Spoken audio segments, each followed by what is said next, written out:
Siapa yang mempunyai nombor akar nombor 2 seperti di sini, keyword dia adalah komunikasi dan kolaborasi.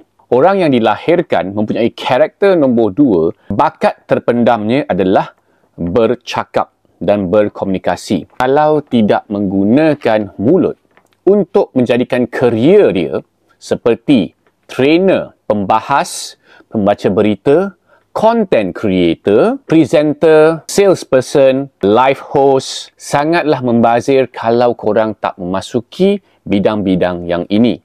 Dan secara nalurinya, orang yang karakter nombor 2 ni, dia memang hebat berkolaborasi. Kalau korang tak berkolaborasi dan bekerjasama dengan orang untuk memuncak dalam hidup korang ataupun dalam kerjaya korang, sangat-sangat sayanglah. Macam mana nak deal dengan orang yang berkarakter nombor 2? Nantikan di episod-episod yang akan datang. Bagi mereka yang tak tahu macam mana nak dapatkan pengiraan macam ni, korang boleh pergi dekat caption.